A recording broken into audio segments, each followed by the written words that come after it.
Hello guys. आज बिहार का एक लड़का है जिसका एनकाउंटर हो गया, जिसका नाम भरत तिवारी है।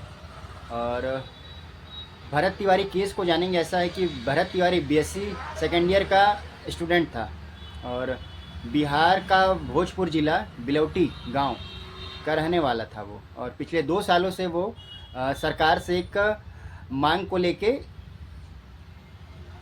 को लेके रखा हुआ था सरकार की ओर कि हमारी मांगे को पूरी करो। और इसको लेके काफ़ी दिनों से मुहिम चला रहा था कि बाढ़ का पानी गांव तक आ जाता था और वह उसका कहना था कि मिट्टी जो गड्ढे वाले जगह हैं वहाँ पे मिट्टी भराया जाए ताकि लोगों को दिक्कत ना आए। लेकिन कोई नेता, कोई सिस्टम सुनने को रेडी ही नहीं था उसकी बातों को। और इसी से परेशान होके वो, और ये देखते हुए कि बरसात भी आने वाला है और बाढ़ की स्थिति आएगी, तो वो लगभग काफ़ी तेज़ बोले तो अपने बातों को रख रहा था, मुद्दों को रख रहा था और सिस्टम तक बात पहुंचा रहा था अपना। लेकिन सिस्टम के लोग ऐसा बौखला गए उसकी बातों से कि लगभग एनकाउंटर पे उतारू हो गए। और 17 तारीख को अपनी एक पुलिस की टीम भी, टास्क फोर्स बोलते हैं उसको, भेजी एनकाउंटर के नियत से ही। और भरत तिवारी के द्वारा भी पिस्टल निकाला गया था और वो एक स्वेच्छा से अपने बचाव के लिए या फिर वो एक डराने के हिसाब से निकाला गया था। ऐसा नहीं कि वो किसी को जान से मारना चाहता था। जान से मारना रहता तो उसके सामने कई पुलिस वाले बैठे भी थे उसके घर पे, चाहता तो फायर कर सकता था। लेकिन जब उसको पागल वगैरह घोषित करने लग गया तो वो एक फायर किया था।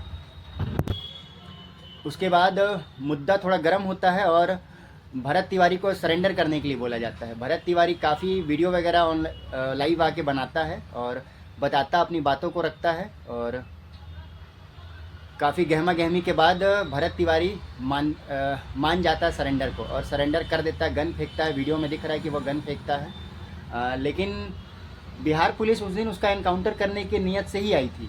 और जैसे ही वो गन फेंकता है उसके बाद उसके ऊपर गांव वाले जैसा बता रहे हैं कि पास में जाके पुलिस वाले कंधे पे हाथ रख के और पैरों पे 3 गोलियां मारते हैं। और उसके बाद उसको हॉस्पिटल के लिए लेके जाया जाता है और फिर बीच में रास्ते में ही उसको 2 गोली और मारा जाता है। तो ये सीधा साधा मर्डर था और न्याय मिलना चाहिए। जो कि अपराधी नहीं था वो। ऐसा नहीं कि वो अगर गन रखा था तो गैंगस्टर था या फिर फिरौती मांगता था या फिर गुंडा था बहुत बड़ा। और ऐसा कोई गांव वाला भी नहीं है जो कोई बता सके कि वो कभी ऐसा गन दिखा के डराया हो या फिर फिरौती मांगा हो या गैंगस्टर या गुंडा ही दिखाया हो।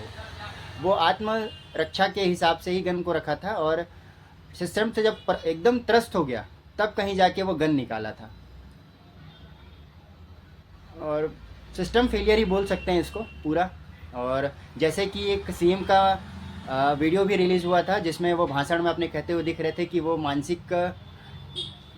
मानसिक रोगी है और बीमार व्यक्ति है।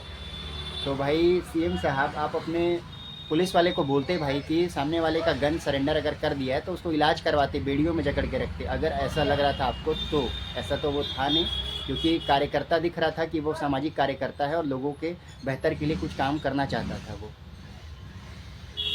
तो लगभग दिख रहा है कि आदेश ऊपर से ही था एनकाउंटर का।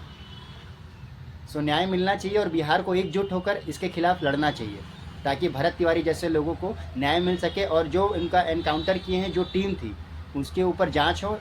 सस्पेंड तो कर दिया गया है लेकिन जांच होना चाहिए और उनको सज़ा मिलना चाहिए। फांसी की सज़ा ही होना चाहिए, क्योंकि बेवजह में एनकाउंटर ये कहीं से भी सही नहीं था।